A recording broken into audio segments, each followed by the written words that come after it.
Hello, this is Ian, and this is Ian's point of view. Okay, England played last night.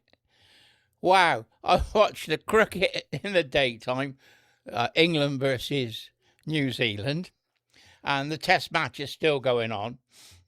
When I was in the States, we were talking about cricket, and they couldn't grasp that a game of cricket would last 5 days. And I said, well, yeah. You get 2 innings each, and time's not unimportant. You just got to do the 5 days. They just couldn't grasp it. They've got to have a game that's 2 or 3 hours and a winner at the end. But they just couldn't grasp that a game of cricket could last 5 days. I went to the oldest cricket ground in America, in Philadelphia. There's a country club there. I can't remember what it's called. But they've got a cricket club there, and it's the oldest cricket club in America. And they said, oh, you coming back again? You can come and play for us. I was a lot younger then. I was, 25 years ago. I would have played. Yeah. And anyway, when we were there, England were playing at some test match somewhere. I can't remember where.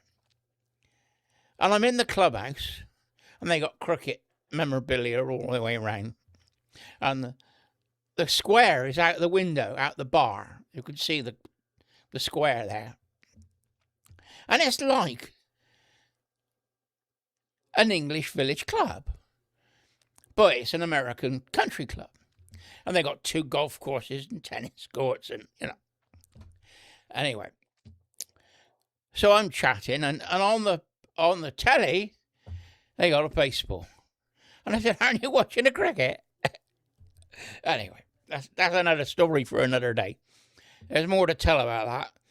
But let's stick to what we're talking about today. I don't know if you notice, I tend to go off on tangents. It's the way my brain works. It's not wired up like yours. Right, now then. England played football last night, and the camera's going to play up. Don't worry, I'll flip it back. And it was a brilliant game. I didn't think we were going to do it, mind, the first half.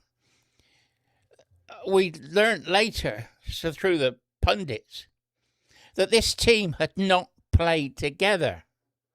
Ever. It's a new team. Pickford in goal and Keane are the old boys. And it was a totally new team.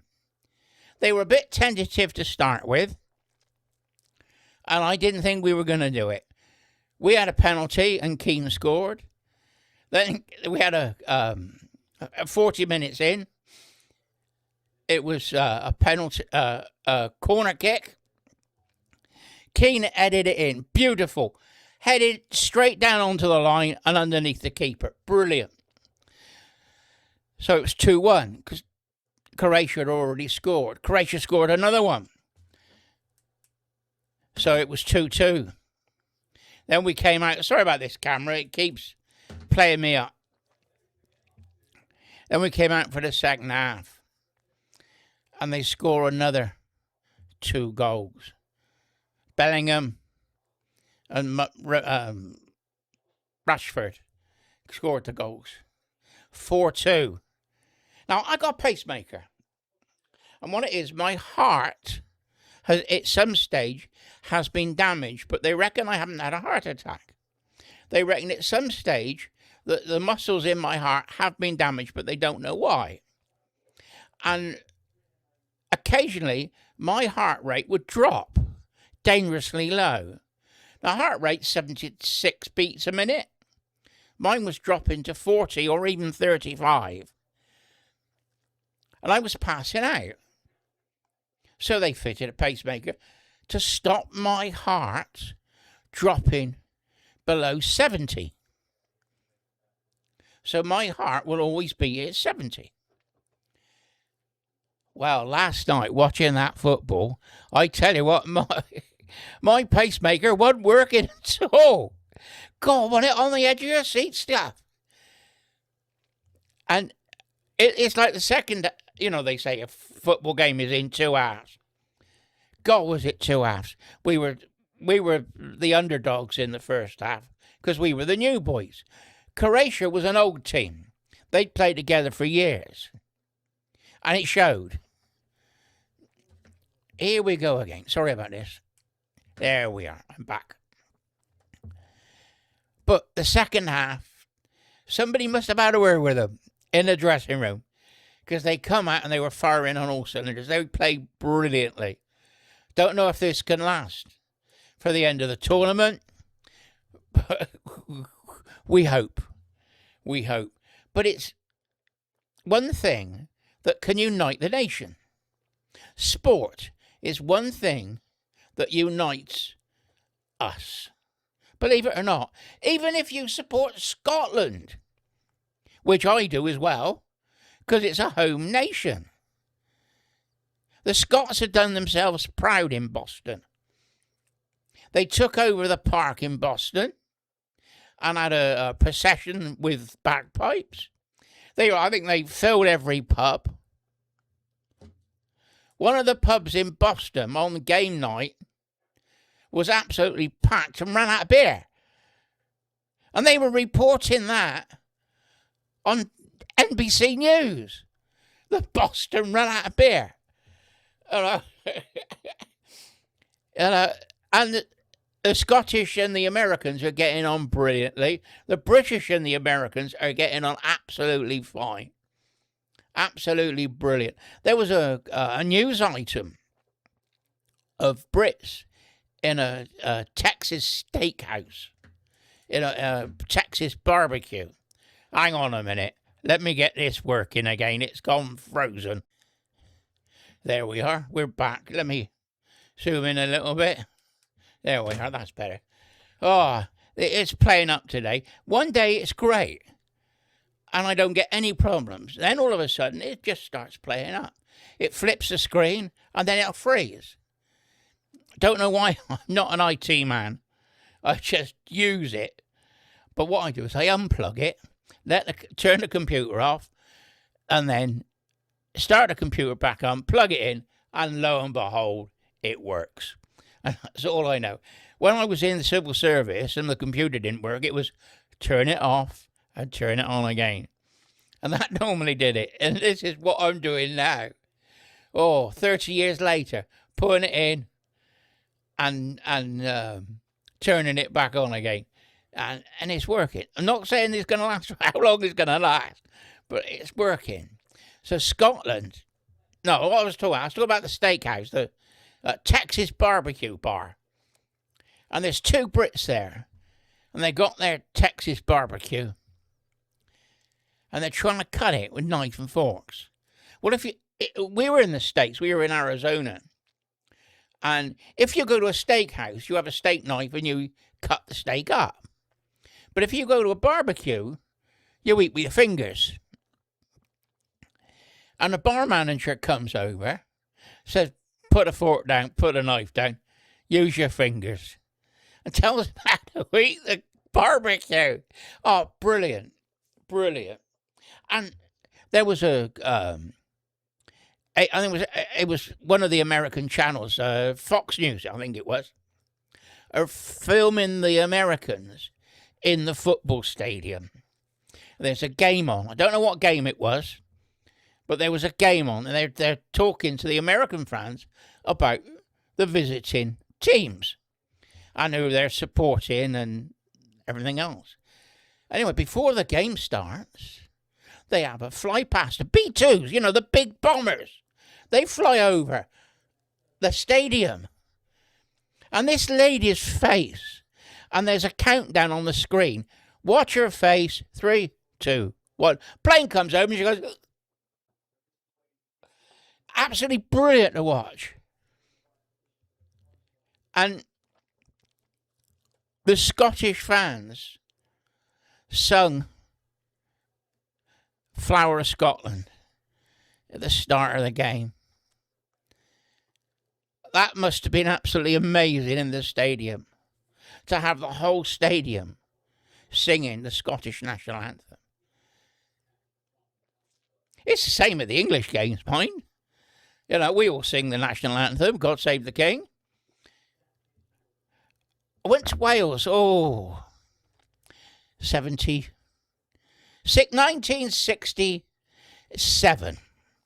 Went to Wales, to Cardiff, to watch England versus Wales. I was 11 years old. And I remember the Welsh singing, and it's still got it in my brain. I was 11 years old. And the Welsh singing was absolutely incredible. They sung our national anthem as well, God Save the Queen, back then. But it was a World Cup team out against Wales. And it was the one where Gordon Banks did that famous save from one corner, diving up to the right-hand corner to save. I was right behind the goal. I watched that. It was absolutely incredible. And I still remember it to this day. I was 11 years old. And the atmosphere. And in those days, the fans mixed. So you were with the Welsh on one side and the English on the other. And we got on great. It's only now that they've started splitting us up, because there was a bit of trouble a few years ago. But in America, both fans are mixing, which is good for the world, good for football, good for sport, good for the people, that we're mixing and getting on. Now, the point of this video is that football can unite the country. It's doing wonders in America. The English fans and the Scottish fans are finding out what America's really like, because all they get is the BBC and NBC and think that America is full of gun-toting cowboys. Far from it. They're just like us. They drive a lot of pickup trucks, mind, and some of them do carry guns. But I'd rather be round a guy carrying a gun than one wasn't. I tell you. When we went to Arizona, the locals said, "Aren't you carrying?" I said, "Carrying what?" "Well, carrying a sidearm." I said, "Not allowed to, I'm an alien." They couldn't grasp that, because they all had holsters. They lifted their jackets up or T-shirts up, and they all had holsters in their belts. Everybody was carrying. You know, it's total different culture in America. Absolutely, totally different culture. If you're in a bar and you have a meal, you tip. Here, you tip or don't tip. You know, not very often. You don't tip a lot. In America, it's 10 to 20%. And if you get good service, you tip. If you get rotten service, then you don't need to. But it's a culture. And when you sit down to a meal in the States, you get a meal, you get a glass of water, which they fill up, which is free. You then get coffee. Now, I started drinking coffee with milk and a sugar. By the end of the trip in Arizona, which was 3 weeks, by the end of the trip, I was drinking black coffee. Because they would top it up. And it was free refill. I didn't know. I didn't know what was happening. You know, your coffee goes down and they come round with a pot and just top it up. The service is absolutely amazing in the restaurants. And then the manager would come round and say, "How are you getting on? Are you okay?" "Yes, thank you. Very, very nice." "Oh, where are you from?" they'd say. We'd say, "Well, we're from England. We're just visiting. I'm working at the college." I was lecturing at the community college in Prescott, in Arizona. Absolutely amazing. And I tell you what, the people that come back from the United States, if they've seen the game in the stadium or in one of the pubs or the parks with the multi-screens and that they're putting up, they will have stories to tell. America is absolutely amazing. And it's the space that you can't grasp. Here, I go 10 miles east and I got Bristol. I go 15 miles east and I got Bath. 10 miles west, I got Weston-super-Mare. 20 miles south, I got Wells and Yeovil. Now, the towns are close here. You can drive it in a day easily. In the States, we were driving all day, and we drive 8-10 hours. And we drive from one city to the next city in 10 hours.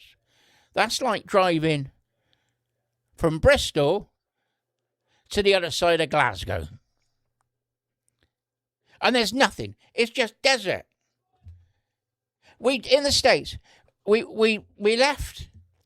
We were by the Roosevelt Dam, and we turned north, and we drove north, and we're driving up to the Petrified Forest.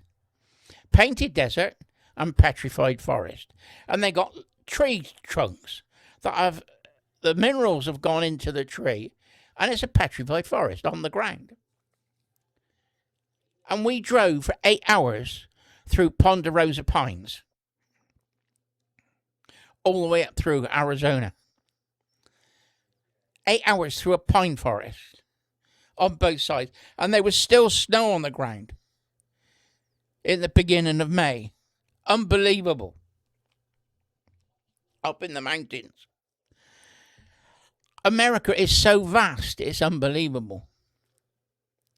Then we went to the Grand Canyon. If you're a fan and you're in America, if you got a chance to go to the Grand Canyon, you gotta go and have a look. It's one big hole in the ground. It's like a mile across and 2 miles down. And it stretches from one side to the other side. It's like 100 miles that way and 100 miles that way. Absolutely amazing. When we went to the Grand Canyon, we went there for a day, and we saw the ranger on the gate going in, and she said, "There's fog in the canyon, you can't see anything." Well, it was coming up to lunchtime. It was about 12 o'clock. So we said, well, we'll go to the visitor centre and then we'll see what it's like. So we parked and we went in the visitor centre. We went round and it's got all the history. And the ranger showed us round and showed us what was what. That the Native Americans were there first. Then the Spanish came. There was like 200 years before the white man saw it again. But the Spanish had left the horses. And the Native Americans had learned to ride horses and that in between times. And then the settlers came. And obviously the Grand Canyon was then a big barrier. And obviously through the canyon is the Colorado River. Absolutely amazing place. And the height variation when you drive, you can be at 2,000 feet on the flat ground, and then you climb up into the mountains. You're climbing up to 7,000 or 10,000 feet, and it's harder to breathe. Me being an Englishman on the Somerset levels, I'm living at sea level. 10,000 feet up, I'm breathing. And I'm struggling. And you notice it. America is absolutely amazing place. So let's get back to the sport. The sport will unite the country. We are watching England, we're watching Scotland. I hope Scotland do well, mind. But if Scotland play England, I'm back in England. Oh, wife will be back in Scotland, but don't tell anybody. Right, now then, if we can unite around football, and I'm talking about the different factions within the country, the left, the right, the communists, the far right, or whatever, unite around football, we can unite the country. Forget the politicians, work on ourselves. And once we can unite the country, we can then sort the politicians out. ready for the next election. And I think it's going to come sooner than you think. Right, next thing. They're trying to ban the British fans from using the country flag. I think it's a St George's flag that they're trying to ban. Oxford Council are banning the England flag, the cross of St George, on the streets of Oxfordshire. Or Oxford City, anyway. Saying it's a road hazard. What? All the flags going up, a road hazard? Unbelievable. You know, what's the insurance company going to say? Oh, I'm sorry, Your Honour, that flag jumped out at me. Oh, come on. It's the woke world again. And they're saying, oh, you shouldn't be flying the St George's flag because it might upset some of the immigrant minorities. Come on. It's our flag. The St George's flag is our flag. The ladies' cricket team, the men's cricket team, the rugby team. I remember they tried this before the World Cup. The Rugby World Cup, that is. When Wilkinson did a drop goal and we won. They tried to ban the St George's flags before that. So this hasn't been a today's thing. It's been going on for years. They've been trying to ban the St George's flag. Now, it's our flag. Most of the England teams use the St George's flag. The England cricket team, the rugby teams, women and women, you know, and obviously the football. It's trying to reduce our culture. FIFA have banned large St George's flags from the stadiums. They're taking them off people while they walk in. Now, it's odd because they're not doing anything about the Scottish flag. That's okay. And they can even allow the Palestinian flag. They're not going to allow the St George's flag because it's political. And this is FIFA for you. Well, what's the Palestinian flag if it isn't political? It was adopted by the terrorist group, the Palestine Liberation Organization, or Liberation Front, PLO. Palestine Liberation Organization. They adopted it under Gaddafi. Not Gaddafi, can't remember the guy's name. Hello. But Palestine doesn't exist. It's not a country. It existed for about 6 years after the First World War. It was the Ottoman Empire all down through there. And when the Ottomans went, it was Palestine under the French for about 6 years, that's all. And then the French called it Palestine. Oh yeah, French again, innit? So, and they're Arabs. They're not Persian people, like the Iranians. They're Arabs. And the Arabs are all different tribes. And what they've done is they've linked up with the other Muslims. They're now controlled and funded by Iran, by the IRGC. And FIFA are allowing the flag, which is purely political. It's just unbelievable. We are trying to unite. We've got the flag, we got the supporters, we got the football. We're not talking about politics, and they allow it.